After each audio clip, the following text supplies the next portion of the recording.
Hi guys. Bigg Boss Tamil season 8ஓட ticket to finale task முடிச்சதுக்கப்புறம் Bigg Boss ஒரு பெரிய இடியை ஒன்று இறக்கியிருக்காரு. எல்லா கண்டஸ்டண்ட்டும் பயப்படுற அளவுக்கு. அது என்ன விஷயம்னு பார்த்தீங்கன்னா, இந்த சீசனில் எவிக்ட் ஆகி வெளியே போனவங்கள திரும்ப உள்ள கூட்டு வந்து இவங்களுக்கு ரிவிட் அடிக்கிறதா அந்த ட்விஸ்ட்டு. அது இதை செய்தியை வந்துட்டு அவங்க கண்டஸ்டன்ட்லாம் கேட்டோடனே எல்லாரும் மூஞ்சிலையும் சொங்கி போச்சுங்க. ஒரே பாறாங்களை தூக்கி தலையில போட்டால் எப்படி இருக்கும் அந்த அளவுக்கு அவங்க மூஞ்சியில அவ்வளோ ஒரு இது எப்படி உள்ள வந்து நம்மளை காலி பண்ணிடுவாங்களோ, கஷ்டப்பட்டு இவ்வளவு தூரம் வந்துட்டோமே, இன்னும் டிக்கெட் இன்னும் 2 வாரம் தானே, இன்னும் கொஞ்சம் உருட்டுனா எப்படி போயிடலாம் அப்படின்னு நம்பிக்கிட்டு இருந்தாங்க. ஸோ எல்லாத்துக்கும் பயங்கர டப்பு கொடுக்குற வழியில இவங்க எல்லாருமே ஒவ்வொருத்தவங்களா ஒவ்வொரு ரீசன் சொல்லி முதுகுல குத்தியோ ஏதோ ஒன்று அவங்களுக்கு வெளியேற்றனுக்கோ ஏதோ ஒன்று சொல்லி வெளியே அனுப்புனாங்க. அத்தனை பேர் திரும்ப உள்ள கூட்டிட்டு வந்துட்டாங்க. இதுதான் இந்த இதோட ட்விஸ்டா இருக்குது.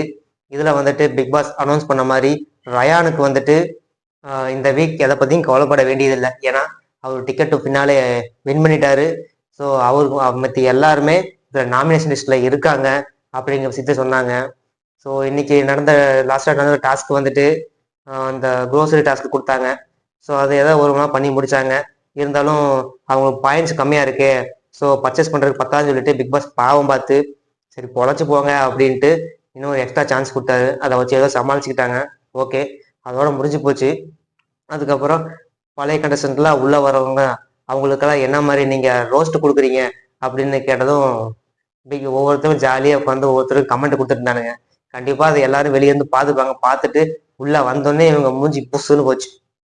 வந்துட்டாங்கயா, என்ன பண்ண போறாங்கன்னு தெரியல அப்படின்னு எல்லாரும் மூஞ்சிலையும் ஒரு பயம்.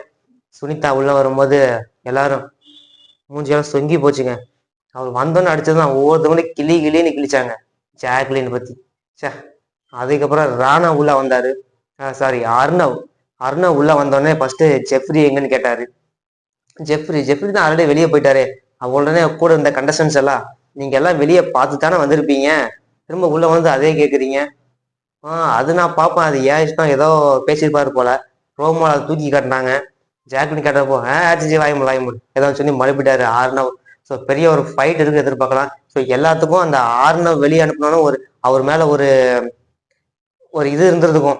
ஸோ ஒரு ஏதோ ஒன்று அவரை பிடிக்காம அவருக்கு எதிராக சில விஷயம் நடந்து வெளியே துரத்திருக்காங்க. உள்ள வந்தோன்னா அவர் ரிவீட் அடிப்பாரா அப்படிங்கிறது தான் இந்த வரப்போற மேட்டரு. அதுக்கப்புறம் நம்ம சிவகுமார் உள்ள வந்தாரு. அவர் சொன்ன விஷயங்கள் வந்துட்டு ஒரு ஸ்டேட்மெண்ட் ஒன்று கொடுத்தாரு. ஜாக்லின், கைத்தட்டல் வர வர உங்க ஃப்ரெண்ட்ஷிப் அப்படியே மாறி மாறி போய்கிட்டே இருக்கு அப்படின்னு. அடுத்தது நம்ம முத்துக்கு, முத்து, நீ அறம் வந்துட்டு அறம் நீங்க பேசி அறுத்துட்டே இருக்கீங்க, ஆனா உங்க போட்டியில ஒரு அறத்தையும் காணோம் அப்படின்னு அவரும் கிழிச்சிட்டு அப்படி. அடுத்தது இந்த விஷாலை பத்தி சொன்ன அப்படி. என்னன்னா விஷால், நீ என்டர்டைனர் தான் என்டர்டைன் சொல்லிட்டு இருக்க, ஆனா லவ் என்டர்டைன் ஆகிட்டு இருக்க. ஒரு பக்கம் ஒரு அம்பு வருது, இன்னொரு பக்கம் வேற ஒன்று வருது, எல்லாம் லவ் நோக்கியே என்டர்டைன்மெண்ட் பண்றதா நீங்க போயிட்டு இருக்கீங்க அப்படிங்கிற விஷயத்த சொல்லியிருந்தாங்க. ஸோ ஒவ்வொரு அந்த பழைய கண்டஸ்டும் அடுத்த வருஷனி வந்துட்டு இந்த வாரம் ஒரு ட்விஸ்ட் இருக்குது. மிட் வீக் எவிக்ஷன் இந்த வீக் கம்பல்சரி இருக்கு அப்படின்னு சொல்லிட்டாங்க. அதை இந்த எவிக்ட் ஆகி போயிட்டு திரும்ப உள்ள வந்த கண்டஸ்டன் நாங்க தான் உங்களை எவிட் பண்ண போறோம் அப்படின்ட்டாங்க.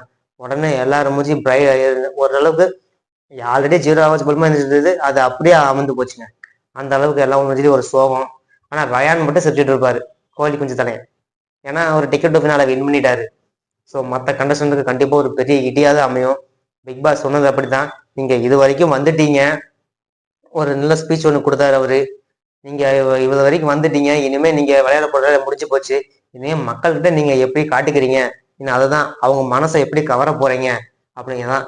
பிக் பாஸ் ஏன் இதை சொன்னாருன்னா, மக்கள் ஓட்டு போறதை வச்சுதான் அந்த டிக்கெட் டு ஃபினாலே கொடுக்க போறாங்கன்னு தெரியுது. ஆனா பிக் பாஸ் ட்விஸ்டுக்காக பழசு உள்ள கொண்டு போகலாம், வெளியே கொண்டு போகலாம், என்ன வேணா மாத்தலாம். ஆனா அந்த டிக்கெட் டு ஃபினாலே அந்த வின்னர் யாரு, இந்த டைட்டில் வின்னர் யாரு அப்படிங்கிற விஷயத்த பப்ளிக் ஓட்ல தான் முடிவு பண்ண போறாங்க அப்படிங்கிறத பிக் பாஸ் ஸ்ட்ரைட்டாவே இன்டைரக்டா சொல்லியிருக்காரு. என்னன்னு பாத்தீங்கன்னா, நீங்க கவர வேண்டியது மக்களை மட்டும்தான். மக்கள் எந்த அளவு ஓட்டு போடாதான் நீங்க போக போறீங்க. ஸோ இனிமே டாஸ்க் அந்த அளவுக்கு இருக்க போறதுன்னு தெரிஞ்சு போச்சு. எவிட் பண்றதுல தான் இனிமே டாஸ்க் கொண்டு வர போறாங்க. அதுவும் அதை இவங்க என்ன முக்கியமான விஷயம்னா, பழைய கண்டஸ்டன்ட் புது கண்டஸ்டண்டை எவிட் பண்ணி தூக்கி ரீப்ளேஸ் பண்ணி வெளியே துரத்த போறாங்க. மிட் வீக் எவிக்ஷன், இப்படி நிறைய விஷயங்கள் இன்னும் இடியா வரப்போகுது. ஸோ ஆல்ரெடி உள்ள இருக்கிற கண்டஸ்டன்ட் அப்பா நம்மளாம் வந்துட்டோமே, இது வரைக்கும் எப்பாடு பட்டாவது நம்ம இது வரைக்கும் வந்துட்டு இன்னும் 2 வாரம் தானேப்பா, 92 டேவை தாண்டி இருந்துட்டோம். இன்னும் கொஞ்ச நாள் தானே, இன்னும் கிட்ட 12 13 2 வாரம் தான் மேக்சிமம். எப்படி டைட்டில் அடிச்சிடலாம் அப்படிங்கிற ஒவ்வொருத்தரும் வெறியோட இருப்பாங்க. ஸோ அதெல்லாம் உடைக்கிற வகையில இந்த வாரம் அவங்க மூஞ்சில கரியொல்லி பூசுற மாதிரி பிக் பாஸ் ஒன்றை கொண்டு வந்து உள்ள இறக்கிட்டாருங்க. வீட்டான போனவங்க எல்லாம் உள்ள கொண்டு வந்துட்டாங்க. இந்த ரவீந்தர் வந்திருக்காரு, எல்லாத்தையும் வச்சு கிழிக்க போறாரு. முத்து என்ன நடக்க என்ன ஆக போதோ, முத்து பயங்கர ஹாப்பியா இருந்திருப்பாரு இப்படி அடிச்சிடலான்னு. ஸோ ரயான் சேஃப் தான் அவரு, ஏன்னா ஒன் ஆஃப் த ஃபைனலிஸ்ட் அப்படிங்கிற முறையில அவர் பயங்கர சேஃபா இருக்காரு. மற்றவங்களுக்கெல்லாம் ஆப் ரெடியா இருக்குதுங்க.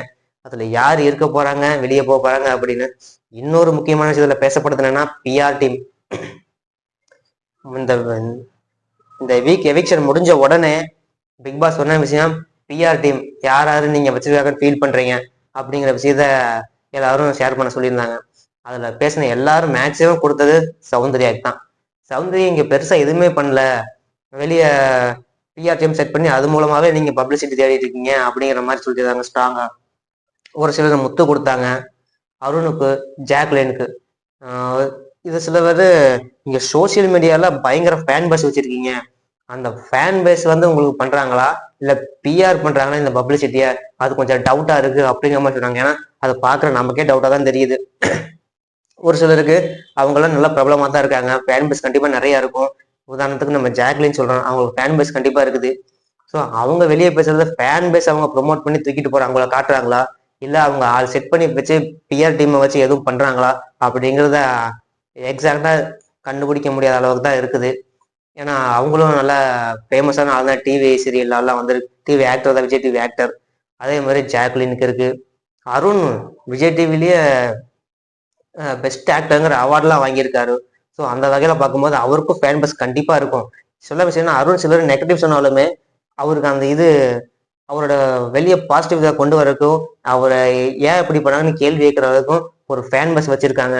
அது பிஆர் டீமா கூட இருக்கலாம் அப்படிங்கிற நிறைய பேர் அவங்களோட சந்தேகத்தை கொடுத்தாங்க.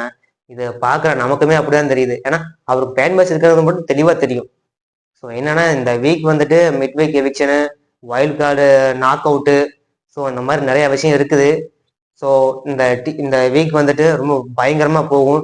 ஏன்னா நெக்ஸ்ட் வீக் ஃபினாலே கண்டிப்பா பெரிய மாற்றத்தையும் ஒரு அதிரடியான ஒரு ஃபயர்லேயே எல்லாரும் இருப்பாங்க அப்படிங்கிறதையும் நம்ம பார்க்க போறோம்.